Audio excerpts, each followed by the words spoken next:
My name is Jeff Fuhr, and I am the JTTF supervisor for the Washington, D.C. FBI field office. The current situation is that a person attempted to conduct a terror attack against the Stand with Israel rally that was occurring in the Foggy Bottom neighborhood of Washington, D.C. The suspect is identified as James Roswell. He's 24 years old, and he's linked to a neo-Nazi group in Virginia. And he also has psychological issues. However, there's no known connection to ISIS at this time. He was arrested with several AR-15s and thousands of rounds of ammunition, and the clips were loaded into the weapons, and they appeared to be ready to fire.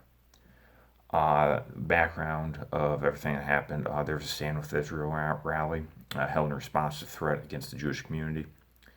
There was attendance by opposition groups, but there was no other violent confrontations other than the attempted terror attack that described before. Roswell was initially identified as a suspicious person from reports of people in the metro system. He's carrying around a black duffel bag. He was then observed by Metro CCTV as getting off at the Foggy Bottom metro station and making his way towards the Stand with Israel rally. An alert message was sent out to the personal phones of the Metropolitan Police Department and the George Washington Police Department. However, other agencies did not receive the same communication on their phones, as mutual aid agreements did not allow for this. This meant another communication had to occur over the radio system. This whole incident shows what we can accomplish when the public provides us information and we get public cooperation, and then we cooperate with one another. Each agency, each entity had different pieces of the puzzle. We all put it together in a quick manner and prevented the attack from occurring. It allowed the Metropolitan Police Department to arrest him right before we suspect he was about to conduct a mass shooting.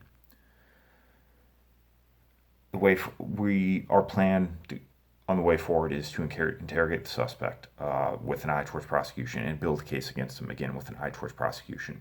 But we also want to identify any possible accomplices that he had. One of the questions is why did he have several guns? Why wasn't it just not one? Was he planning to provide those guns to other persons at the rally, or was he just simply going to cycle through the guns so he didn't have to reload? That's one of the things we're trying to figure out. We're also trying to figure out where he got the gun from. Was it legal? Who knew about the attack? Who facilitated the attack? And we're going to investigate these leads and these questions, and we're going to get answers to them. And hopefully those answers will lead to further prosecutions.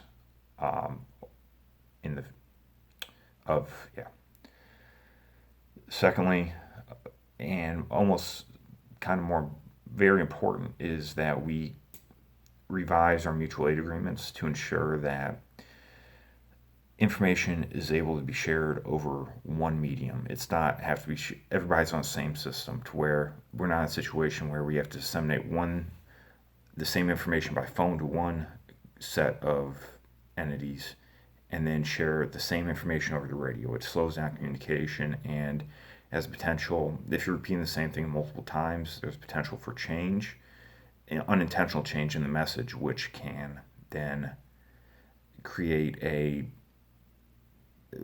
two different outcomes. As one group can hear one thing, another group can hear something. If they're operating not on the same playbook or the same information, then this could cause problems in the future. Fortunately, it did not happen here, but it could happen in the future. Overall, things could have gone much worse, and we worked together and we protected the rally, and it went off without any violence, or with minimal violence, and no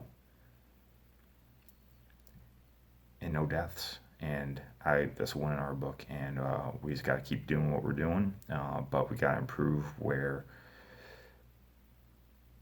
improvement's needed.